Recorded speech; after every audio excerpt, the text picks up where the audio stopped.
இருக்கேன்னு தானே பாக்குறீங்க. அப்படியே பறந்து அகமதாபாத்துக்கே வந்தாச்சுங்க. ஏன்னா குஜராத் டைட்டன்ஸ், அதாவது Gujarat Tamizhans are going to be in action today அப்படிங்கிறதுக்காக ஈவினிங் அப்படியே ஸ்டேடியம் போகலாம் அப்படிங்கிற ஒரு பிளான். பட் ஈவினிங் தானே உனக்கு மேட்ச், காலையில் என்ன பண்ணுற அப்படின்னு நீங்கள் கேட்டிருக்கலாம். நான் காலை பொழுதை நன்றாக சாப்பிட வேண்டும் என்று நினைத்து குஜராத் தாலி இங்கே ஸ்பெஷலாக விஷாலா அப்படிங்கிற ஒரு ரெஸ்டாரண்ட்டில் இருக்கான். இங்கே வந்து அதெல்லாம் வந்து சூப்பராக பண்ணுறாங்க. அண்ட் பல வருடங்களாக வந்து நம்ம இந்தியன் கிரிக்கெட்டர்ஸ்க்கெல்லாம் வந்து அவங்க விருந்துகளை படைச்சிருக்காங்களாமா. அதனால் அப்படியே போய் அவங்கக்கிட்ட அந்த ஹிஸ்ட்ரியையும் கேட்டுட்டு ஒரு சூப்பர் தாலி சாப்பிடலாம் வாங்க.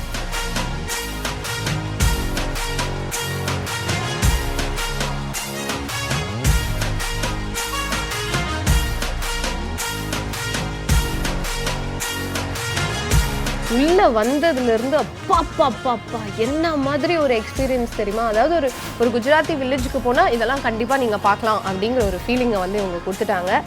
இப்போ எதுக்காக அக்கா வெயிட் பண்ணிகிட்டு இருக்கேன்னு உங்களுக்கு தெரியும். வேறு எதுக்கு, சாப்பாடுக்கு தான். சாப்பாடு வந்தோன்னே நல்லா சாப்பிட்டுட்டு உங்களுக்கு அதோட ரிவ்யூவும் நான் கொடுப்பேன்.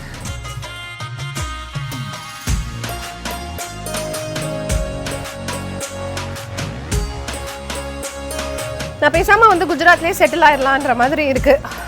அவ்வளோ ஒரு அற்புதமான ஒரு தாலி இங்கே இருக்குது. இது வந்து எக்ஸ்பெக்ட் தி அன்எக்ஸ்பெக்டட் மாதிரி இது இருக்குது. நான் நினச்சா வேறு மாதிரி இருக்கும் அப்படின்னா completely different but very nice. Sometimes Sai சுதர்ஷன்ட்ட நம்ம அதை தான் வந்து எதிர்பார்ப்போம். ஓகே, சாய் வந்து மடன்னு அடிச்சிருவாருன்னு. பட் ஸ்லோவாக இருந்து அப்படியே அந்த வின்னுக்கு கொண்டு போய் அந்த பயம் வந்து நம்மளை விடுவார். அந்த மாதிரி இருந்துச்சு.